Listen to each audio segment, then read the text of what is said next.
You know that feeling, right? That moment life just throws something at you, a real curveball you didn't see coming. Maybe it's like a career change that shakes you up, or a personal setback that feels huge, or even just the daily grind wearing you down. Yeah, the constant pressure. And we all have this feeling deep down that we want to do more than just get through it. We want to come out the other side, maybe not untouched, but stronger, really adapt. It's definitely more than just survival, isn't it? It's that fundamental human thing, wanting to grow from challenges, not just endure them. Exactly. And that's really what we're diving into today, our topic, the mindset shift that boosts resilience. Learn to adapt and thrive in change. We're going to try and unpack what resilience really means, beyond the buzzwords, and crucially, look at how you can actually build a mindset that helps you flourish, even when things get tough. Yeah, and we've pulled together some really fascinating insights for this. We're looking at psychology research, things like emotional regulation, cognitive stuff, but also drawing from high-performance sports, and even how this applies to whole organizations, not just us as individuals. So our mission really is to give you some practical understanding, maybe some tools for building a more flexible, resilient way of approaching life. Let's start with resilience itself, because I think the common idea might be a bit off.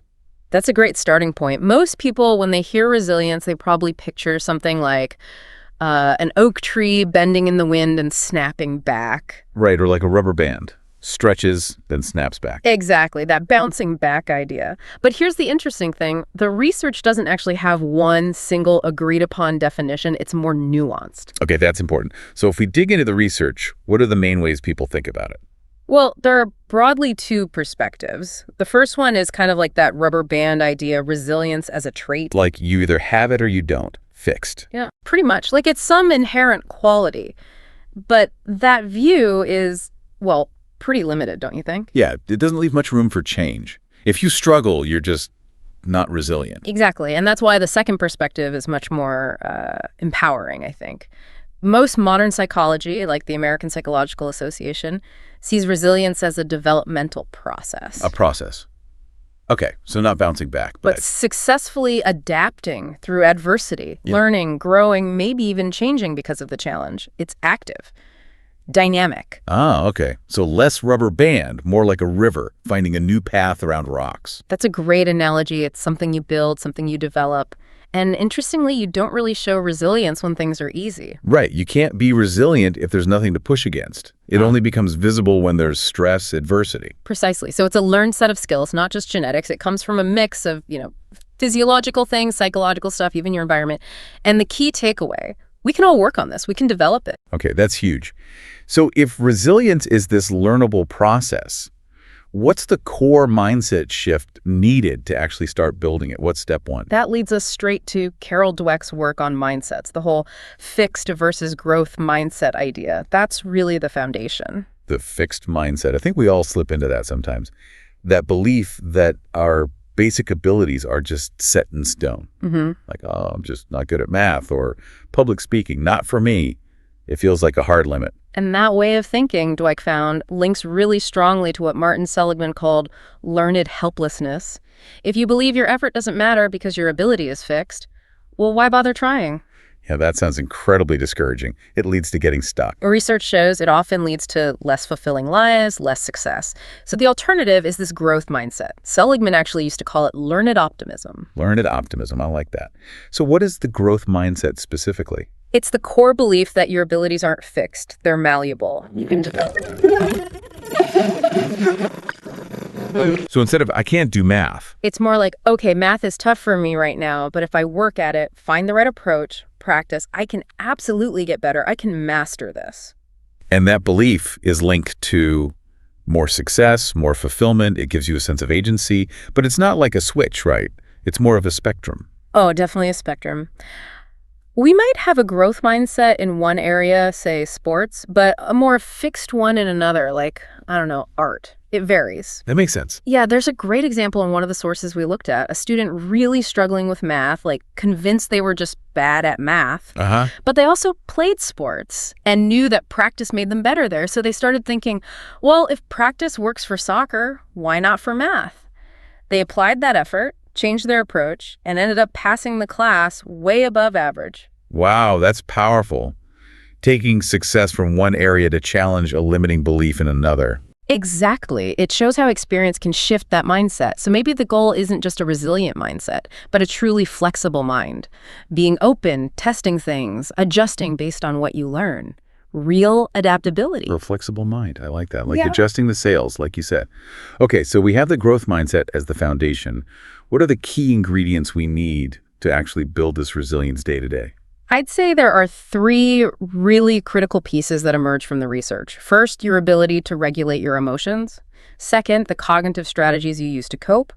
And third, the power of your social connections, your support network. Okay, let's start with emotion regulation. ERA, you called it. That feels vital. Our lives are just full of emotional triggers. Absolutely. Every day throws emotional stuff at us. ERA, emotion regulation ability, is basically how well you can, recognize your own emotions, understand others, label them accurately, and then use strategies to manage or modify those feelings when needed. It's a big part of emotional intelligence. And how does that link directly to resilience? Well, the research is pretty clear. People with higher ERA scores tend to report feeling more resilient. It makes sense, right? If your emotions easily overwhelm you, it's harder to think clearly, make good decisions, and that obviously undermines resilience. Emotional dysregulation ramps up anxiety too. Okay, but here's the encouraging part I picked up. ERA isn't fixed either, right? It can be taught. That's the really hopeful message. Yes, it absolutely can be learned and developed. Things like social emotional learning programs, specific training, these can genuinely improve your ERA. Could you give us a quick practical example, something someone could try? Sure. A simple one is that idea of name it to tame it. When you feel a strong negative emotion bubbling up, anger, frustration, whatever, just pause. Take maybe 10 seconds. Okay. And consciously put a label on it in your head. Okay, I'm feeling really frustrated right now. Huh. Just doing that simple act of naming creates a little bit of mental space. It stops that immediate reactive jump and gives you a moment to choose a more considered response. Name it to tame it. I like that. Okay, so managing emotions is key. What's the next piece? The cognitive strategies. Right. Cognitive coping strategies. These are the mental tactics we use when facing stress. And one of the most powerful ones for resilience is something called positive reappraisal. Positive reappraisal. Yeah. It's like finding the silver lining, yeah. Or looking for the lesson. Exactly. It's the skill of reinterpreting a stressful situation in a more positive light.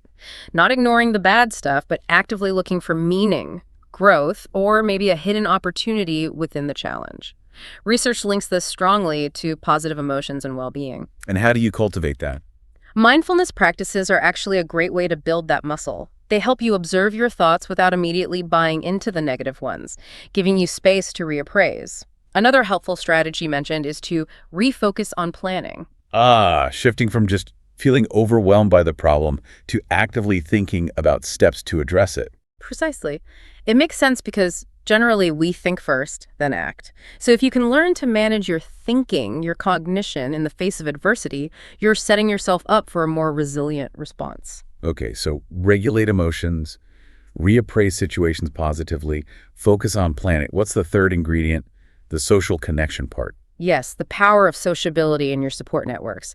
And this brings up a really interesting distinction, often misunderstood, between grit and resilience. Oh yeah, grit is everywhere lately. It's usually seen as this amazing quality, right? Pushing through obstacles using your own inner strength. It is often praised, and look, having internal drive is valuable, but the sources we looked at suggest that relying only on grit, on just your own internal resources, can actually be problematic long term. How so? If grit is about pulling yourself up by your own bootstraps, what's the issue?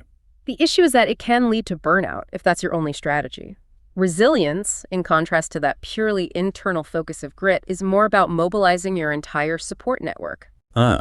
So resilience involves bringing in friends, family, colleagues, mentors. Exactly, your whole network. Because let's face it, over the long haul, a strong, adaptable support system gives you way more resources to draw on than just your own willpower. Trying to grit through everything alone is often unsustainable. So it's less lone warrior, more skilled team captain. That's a good way to put it. And the research backs this up. Sociability, strong connections, they're significant contributors to how resilient people feel. It highlights how vital those external relationships are. It makes you think about how shared hardship can sometimes bring communities closer, doesn't it? It absolutely can. Yeah. Facing adversity together can really forge stronger bonds and foster collaboration. Okay, so we've covered what resilience is, the mindset shift, the key ingredients. Right. Emotions, thoughts, connections. Now, the big question.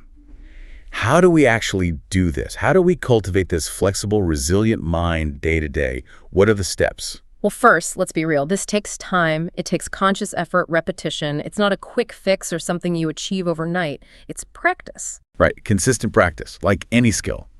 So what's the overall goal we're aiming for with this practice? The ultimate goal is sort of consciously aligning all your resources, physical, emotional, mental, even spiritual, to effectively engage with whatever situation you're facing. Okay. It means getting your thinking clear, organized, flexible, creative, bringing your best self to the challenge. But that's tough when you're actually in it, right? Mm-hmm. When that challenge hits, the immediate reaction is often emotional fear, anger, shutting down, and that just clouds everything. How do you manage that initial storm? That's where a really practical strategy comes in, used by some elite teams like the All Blacks rugby team. Yeah. They talk about consciously choosing between being in a redhead state, reactive, emotional, and a bluehead state, calm, clear, deliberate. Redhead versus bluehead. Okay. Okay. So how do you choose blue when you're seeing red? They practice a process. Step back, step up, and step in. Step back, step up, step in. Break that down. Okay, stepping back is about creating that pause, calming the immediate red reactivity. It's that name it to tame it idea in action. Then you step up mentally to get perspective, see the bigger picture clearly, objectively. Right. And then you step in deliberately, purposefully, fully committed to actually address the situation. It's about consciously managing those initial strong emotions so you can think clearly and effectively. You need that calm state to access your best problem-solving skills. That makes so much sense. You can't strategize effectively if you're panicking. How do we get better at noticing when we're in that redhead state to begin with? Self-awareness seems key. Absolutely. This is where situational awareness comes in. A powerful practice is simply reflecting on past challenges. Afterwards, think, what was I actually thinking then? What emotions were driving me? What did I feel physically? Doing that kind of reflection builds your awareness of your own patterns, your triggers. That awareness is the foundation for making different choices next time. Okay, so build awareness through reflection. Then what? Then you define what you actually want to achieve in the situation. What's the desired outcome? What's the gap between where you are and where you want to be? That creates a sort of constructive tension. Then you apply situational agility. Situational agility? Yeah, basically generating creative solutions to close that gap.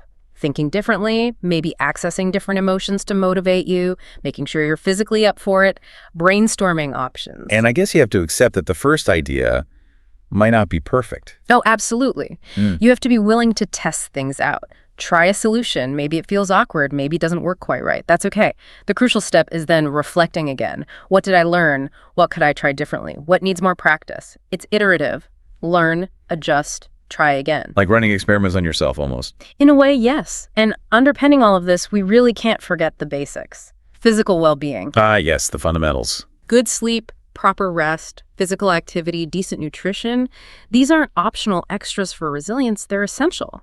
They provide the energy and mental clarity you need for all this emotional and cognitive work. You can't run complex mental software on faulty hardware, right? Very true. It's all connected. Yeah. Now, we've mostly talked about individuals, but you mentioned earlier this applies to organizations too. Can you briefly touch on that connection? Yeah, definitely. The core principles, adaptability, learning from challenge, thriving through change, they scale up. People resilience is actually seen as one of the key capitals of overall organizational resilience. Alongside things like financial or operational resilience. Exactly. Along with reputational, operational, financial, environmental, resilient people are a core asset. And smart organizations know this. They're moving beyond just ticking risk boxes and trying to build true organizational resilience as a strategic goal. Which means actively fostering personal resilience in their workforce, integrating it across the whole system. Because in today's world, with constant change and uncertainty, that ability to adapt and thrive isn't just good for individuals, it's critical for the survival and success of the entire organization. That makes a lot of sense. Yeah. Wow, this has been incredibly insightful. Let's try and pull together the main takeaways for everyone listening. Okay. I think the core message is resilience isn't some fixed thing you're born with. It's a dynamic process, something you can learn and actively cultivate. And the key is starting with that mindset shift. Right, shifting towards a growth mindset, that fundamental belief that you can learn, adapt, and grow, especially through challenges.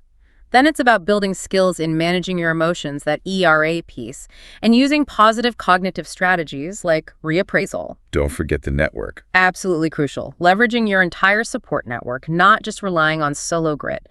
And finally, intentionally cultivating that flexible mind through consistent practice, self-awareness, and reflection. It's an ongoing journey, not a destination. Exactly. So here's a final thought for you to chew on this week. We've talked about adversity being kind of necessary for resilience to even show up. What if, instead of always avoiding small, everyday challenges, you started consciously leaning into them? How might embracing those little bits of friction actually become your best training ground for building real, lasting adaptability and growth? Something to think about. What really resonated with you today? Maybe pick one small shift, one idea from our chat, and see how you can start practicing it this week. Thank you for joining us on The Deep Dive.